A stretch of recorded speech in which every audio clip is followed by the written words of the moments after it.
My name is Natalie Sweet, and I'm the program coordinator at the Abraham Lincoln Library and Museum in Harrogate, Tennessee. Hi, everyone, and I am Jake Wynn, Director of Interpretation at the National Museum of Civil War Medicine and the Clara Barton Missing Soldiers Office Museum. And this is Civil War Connect, a conversation between our two museums about the Civil War, medicine, and also making connections to today. So last week, if you joined in with us, we kind of took a big look at medicine and the Civil War as a whole. But this week, we're going to begin breaking down into different avenues and looking more in detail at different facets of Civil War medicine. So today, I have a few questions for you, Jake. My first one I want to look at today, we're seeing a lot of charitable organizations reaching out using social media. It is the one plus of all of this that I can talk to you from my home in Tennessee, and you can talk right back to me from your actual offices by using social media. But they didn't have that type of access during the Civil War. So how did charitable organizations stir up interest and handle fundraising during the war? Yeah, that's a really great question. They didn't have Twitter, didn't have Facebook, but what they did have was the newspaper, the power of the press. Newspapers were ever present in 19th century American life. Most even small towns had newspapers. Larger communities would oftentimes have multiple newspapers. And so that would be a place where organizations could spread information about what they were trying to do, trying to organize. And you do see that is starting right at the beginning of the war in 1861, not in a really organized fashion. But you do see these communities coming together to raise funds, coming together to gather supplies, and to send those off to local soldiers. And as the war kind of goes along, those organizations pick up momentum, and then larger organizations are created with even more reach. Thinking in the North, like the Sanitary Commission. In the South, you have state relief organizations. But another way that they will do fundraising, they don't have GoFundMe in the 1860s. But what they do have are special events. They'll do parties. They'll have balls to support these fundraising efforts. I think one of the most interesting aspects you see in 1864 across the North are the rise of sanitary fairs in support of the United States Sanitary Commission.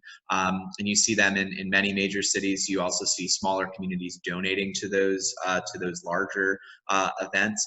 And basically, it's just like an enormous display of Civil War related military items, new technology, and the idea behind all of it, all of the proceeds were donated to the Sanitary Commission. And so that was a great way for them to fundraise in order to support their efforts in trying to provide relief, supplies, medical care, food to Union soldiers who needed it at the front lines.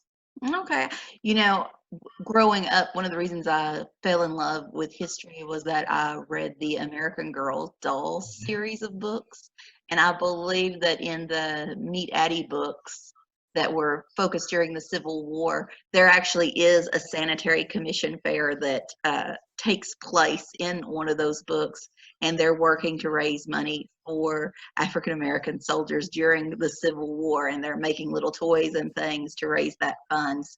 So that might be a connection that some of our readers or watchers might know about from having read popular literature. But to go into the U.S. Sanitary Commission just a little bit more, now that was a civilian-led effort. That the Christian Commission, there were state relief organizations. Can you speak to what those were exactly and what they actually did? Yeah, so each one kind of had a different function. So Sanitary Commission is the largest relief organization that is going to be involved in the Civil War. It's not a perfect analogy, but it is sort of analogous to the Red Cross. The Red Cross was not around yet in the United States in the 1860s, although it was created in 1864 over in Europe. But the Sanitary Commission, they were this all-encompassing organization created in the earlier stages of the war to basically fill in the gaps of what the government, the federal government, was failing to do for its soldiers. The first year of the war, there's not a lot of supplies, there's not a lot of infrastructure. The soldiers march off to fight down in Virginia in the spring of 1862, and there are no hospital ships to take them from the wounded soldiers and sick soldiers from the front lines back to the hospitals that are being built in DC. And so the Sanitary Commission jumps in to kind of fill those gaps. And so they do a little bit of everything, quite honestly. They're bringing together kitchens and food for soldiers, sending them care packages, sending them reading materials. They are providing medical care in some cases. Nurses will work with the Sanitary Commission. There will be doctors, civilian doctors, who work with the Sanitary Commission throughout the war. So they do a little bit of everything. And this is actually one of the complaints about the Christian Commission, which is going to be established around the same time as well, is that Christian Commission did a lot of the same work, but they were definitely more geared towards the spiritual and moral health of Union soldiers, as opposed to just their health. And so there were lots of jokes made at the Christian Commission's expense as a result of that, that they were more focused on getting Bible tracts into soldiers' hands and focusing on their morality than, keeping body and soul together. In terms of food and medical care. And so the Christian Commission is right there alongside the Sanitary Commission throughout the war.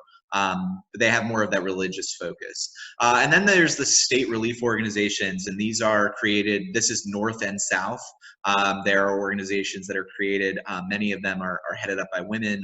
Women do a lot of the work for these organizations, simply because they're on the home front and they're looking to have an impact on the war. Many of their husbands, family members off fighting, they want to support them. And so these state relief organizations will kind of step in and provide relief to, in many cases, that state's soldiers. So you see that, and then in the aftermath of major battles, they'll send relief in general to the Army, and that can come in the form of supplies. It can also come in the form of personnel to assist the military in times of dire need. So would we say that those public and private endeavors worked well together, or did they really do their best work separately? So they work best when they work hand in hand, but that doesn't always happen.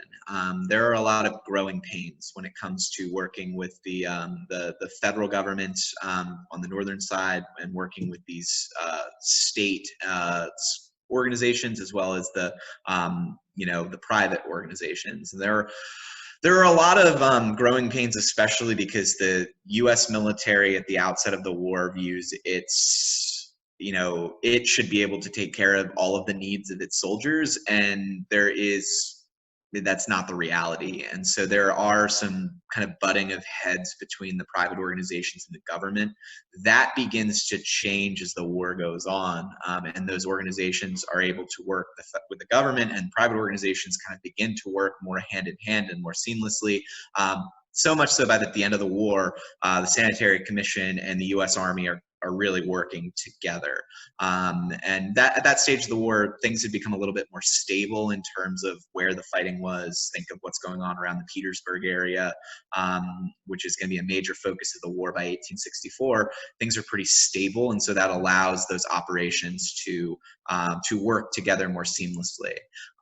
But it's definitely, as you look over the whole scale of the war, the whole scope of the war, there are areas where it works well together, and you have personnel who are focused on the best, getting the best for the soldiers. And in other cases, it can turn into kind of territorial battles.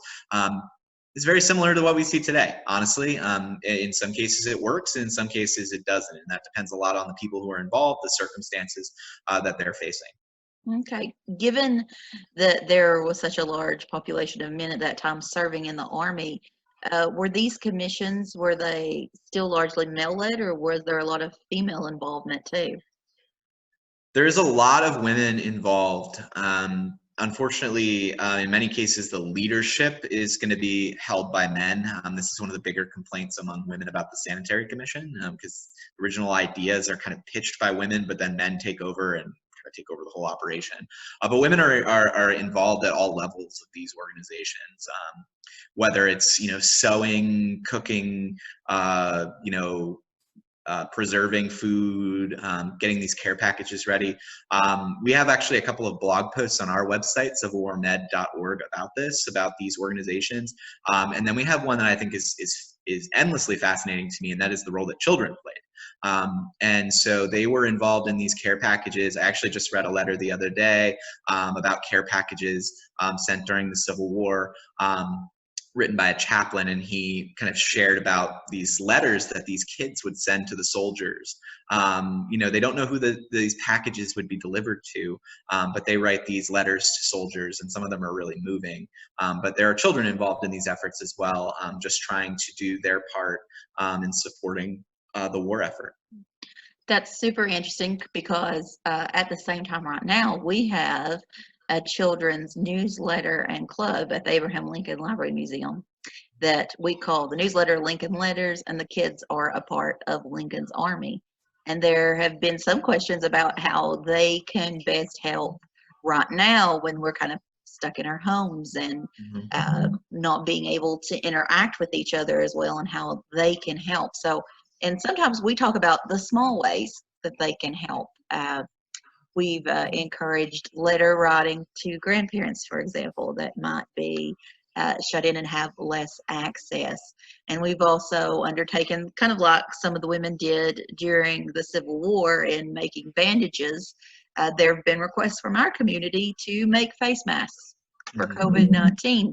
Well, making those face masks involves a little bit more intricate work sewing-wise than a beginner can do.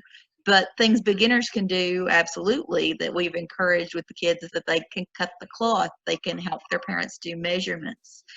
They can do those beginning sewing stitches on some of the earlier parts. So that's a big thing right there, that kids, even though they're in a moment where they see their parents and adults all pitching in, they tend to have that feeling that they want to help too. So that's very interesting to see that those kids were involved in sanitary medicine related issues too, that they wanted to help out.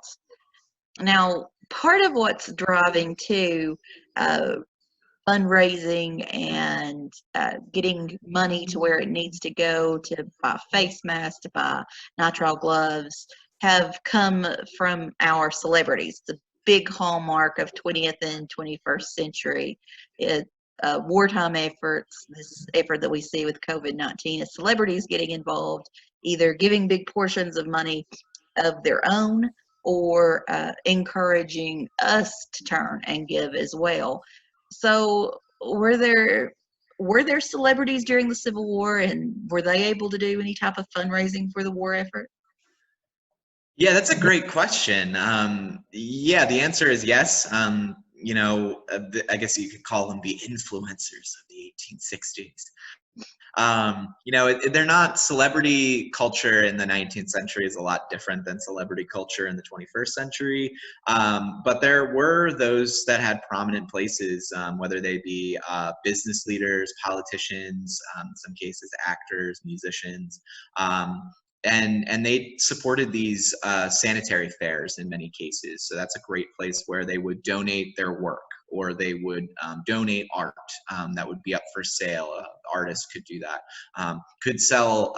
Musicians could sell songbooks, books of songs, patriotic songs that would be for sale at these kinds of events. So you do see that. And you also see those more prominent people in society donating money as well. And that's really where they're going to use their influence, and they get their names in the papers as a result. And you go to every town and community across the North as these sanitary fairs are being prepared in 1864, and you see these newspapers will have who donated what. And so you see that kind of connection. Again, they don't have social media, but they do have those newspapers, and that's going to be a place where they can, say and announce how people are supporting it, and you see the more prominent people in society doing their part in many cases to support those efforts.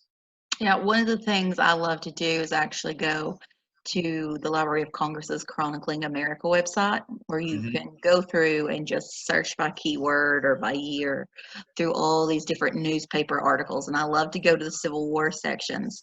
And one thing I see a lot of when I go and look at those newspapers is that I'll see a lot of people advertising that a prominent speaker will be coming and people pay admission to go listen to the speaker, and then they turn those funds over to go support their local sanitary commission or their relief society that might be local. So that's an interesting thing to look at and a fun thing for maybe the audience to go look at later if they want to dig a little bit deeper into this, as well as go visit your blog that you have available. So there's lots of ways that we can look at what they're doing today too. Uh, If I could just add one other thing, kind of on a similar note there. We work pretty closely. The National Museum of Civil War Medicine works pretty closely with the Mutter Museum in Philadelphia, which is an incredible museum, medical museum there. Lots of medical oddities. But they also have a deep connection to the Civil War. One of the early doctors there was a doctor named Silas Weir Mitchell. He's known as the father of American neurology.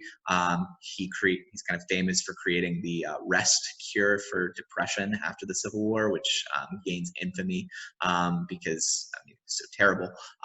Won't go into that. But he fancied himself an author, and so to support the sanitary fair in Philadelphia in 1864, which was one of the biggest sanitary fairs, he wrote a children's book. And they have it in their collection at the Mutter Museum, and yeah, it's not great. He's not a great children's author, but there's an example of somebody, a prominent doctor who donated his time and efforts to try to support the war effort. that sounds delightfully frightening. Now I'm going to have to go see about that. Um, so we've talked about all these things that people are doing to raise money, to give support. How did the actual efforts of these commissions, how did they impact military operations in the fields for the lives of the wounded and the sick? Yeah, and that's one of the areas where there's the biggest impact made. These organizations were doing great work of getting food to soldiers, getting them reading supplies, writing supplies. You see Sanitary Commission writing materials. You see that from relief organizations of all varieties. But when it comes to the battlefield itself, that's where you do see some major impacts, and ones that really tie in today. So one of the things that these organizations can do in emergency situations, especially in a healthcare crisis, maybe in the aftermath of a battle or an outbreak of disease during the Civil War, is you see these organizations step up to create their own hospitals. They'll step in, bring their own supplies, bring their own personnel, and they will come in and try to assist in any way that they can. And you see this, one of the more famous examples is in Fredericksburg, Virginia, in 1864. So as the battles of the Wilderness and Spotsylvania are going on, there are 10,000 plus wounded soldiers that need medical attention in the town of Fredericksburg, and there are a handful of doctors and a handful of nurses. And so the Sanitary Commission, along with other relief organizations and our own, Clara Barton, rush to Fredericksburg and bring their supplies and establish hospitals, and step in when the military, who are focused on military operations and engaging in fighting with the enemy, they're not there to be able to provide that medical attention that is needed amongst those soldiers. And so the Sanitary Commission and other relief organizations will step in. And you see this in the Confederacy too. You see this from state organizations. Ladies relief societies are going to do this same kind of work, away from the front lines in many cases, but sometimes right up at the front, where it's needed, especially when fighting is close to major populated areas in the Confederacy. So that's the area that I think, when we think about the Sanitary Commission, when we think about other relief organizations, that's the area that, a lot of the focus is on, and rightfully so, because they do some pretty incredible work right at the front lines of the war. Since they're doing this work that's so significant, and you have large numbers of women who are working in it, and Clara Barton, as you mentioned as well, uh, did were women's roles affected, or the view of their role, did it change as a result of all their aid activity during the war? Absolutely. Clara Barton's actually a really good example of that. So she was a school teacher and a government employee before the Civil War. She's one of the first women to work for the federal government. And when the war breaks out, she's living in Washington, D.C., and she reacts to the outbreak of the war and getting supplies to wounded soldiers from Massachusetts, which is her home state. And quickly that role kind of escalates, and she becomes essentially a one-woman relief organization. And by 1862, she realized that her job in Washington, in the capital here, she couldn't really, by the time the soldiers got here, they were in such bad condition that she couldn't really help them. And so she wanted to go out to the battlefield itself to provide aid and assistance right where it was needed at the moment of battle. And she faced a ton of resistance from the military to allow her to do that, to go out to the front. You needed a pass to follow these armies. It's not something you could just hop on your horse or hop in your wagon and follow the armies. This was required, some maneuvering within the bureaucracy of the military. And she was flat out refused for months because she was a woman, and the woman's place was not on the battlefield.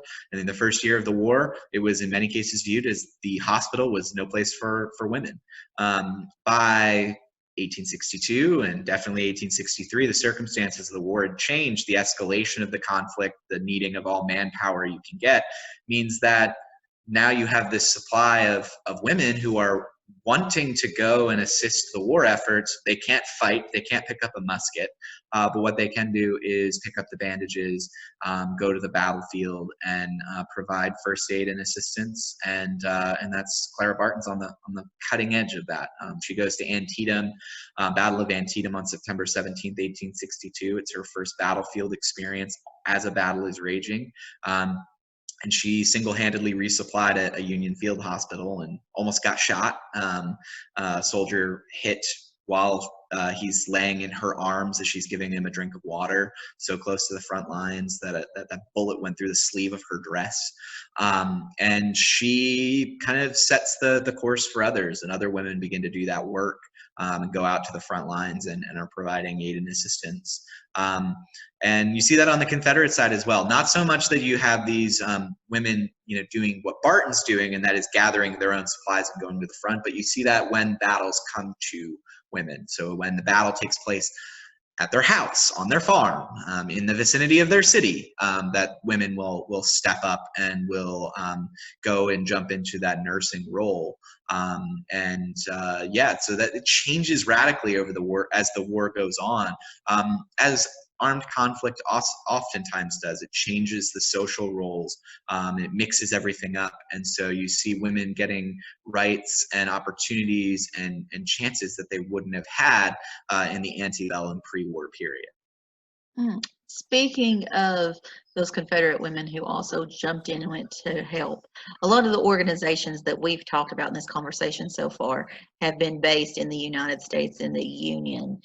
Were there anything similar organizational-wise taking place within the Confederacy as well? It's a good question, and one that is similar of many other topics when you get into the medical side, and really when you get into logistics in many ways. There was no real centralized effort similar to the Sanitary Commission. Instead, you see this kind of state organizations taking the lead and helping their soldiers, establishing hospitals for their soldiers. You don't necessarily see it from a relief standpoint of having a large organization, centralized leadership like you see with the Sanitary Commission. It doesn't happen in the Confederacy. There's kind of a struggle for resources in many varieties, and you see this with the medical department of the Confederacy as well. They're really struggling to get resources, and they are able to create some things, but a lot of other things are going to be taken from Union Army stores that they can get their hands on. And so there's a lack of infrastructure in the Confederacy that because of the nature of the war and the nature of the pre-war economy in the South and the industrial makeup of the South, that they don't have necessarily it's not that they don't have the expertise, they probably could have done it, they didn't necessarily always have the resources to be able to pull off the same, the same work that you see in the North. And in some cases, they don't necessarily believe in that too. I mean, there's a kind of a emphasis on decentralized, local efforts, state efforts in the Confederacy that you do still see in the North as well, but you do see in the North these larger kind of centralized location or centralized organizations as opposed to what you see in the Confederacy. With talk of these being centralized within the North, that would suggest that they had staying power. So what was the legacy of these organizations once the Civil War ended? Did they just disappear, or did they continue on in another form? Yeah, for the most part, they disappear. The organizations themselves disappear. But what you see is a changing of these organizations, and relief organizations are going to be going away from the war and supporting soldiers.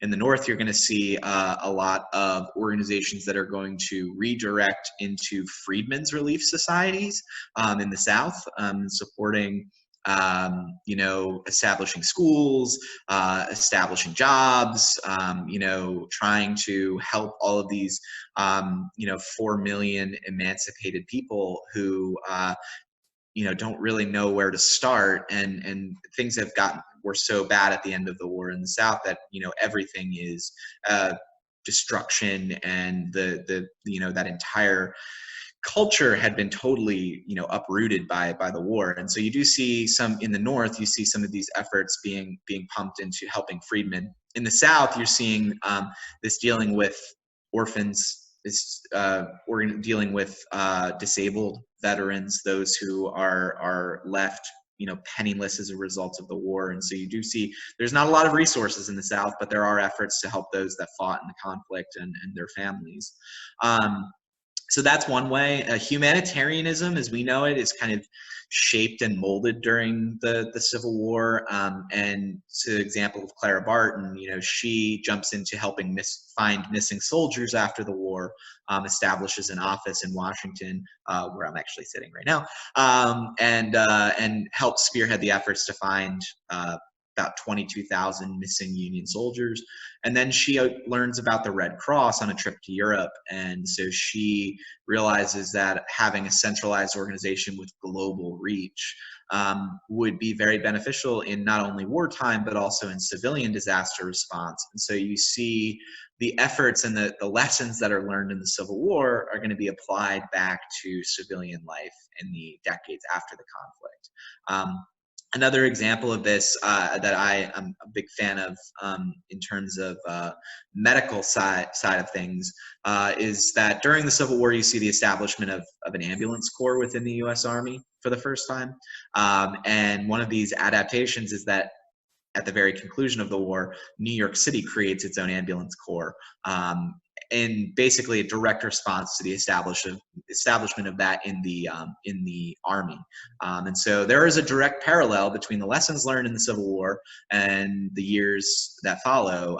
It changes American life very drastically, and medical infrastructure is a great example, because suddenly hospitals are no longer places where you go to die, they're places where people go to get better. And so all facets of American life, when it comes to medicine, when it comes to humanitarianism, are utterly changed by the Civil War. It sounds like there definitely were improvements, though, and perhaps that can offer us some hope for, even though we're going through a terrible moment right now, that the lessons learned from what we're going through will hopefully aid and help future generations as well in avoiding or at least mitigating a future pandemic. Well, Jake, I want to thank you for chatting with me again today, and shall we chat again next week? That sounds great. I'm really enjoying these opportunities to kind of dive into these topics in some detail. And I think you nailed it there. We can find hope through history. We've faced these kinds of challenges before, and we can look at these as opportunities for us to learn some really valuable lessons and move forward, and to be able to save lives now, but also in the future. Yeah, trying to find that silver lining. All right, Jake. Well, until next time, this has been Civil War Connect. I'm Natalie Sweet with the Abraham Lincoln Library and Museum in Harrogate, Tennessee. And I'm Jake Wynn from the National Museum of Civil War Medicine and the Clara Barton Missing Soldiers Office Museum. And thank you for joining us.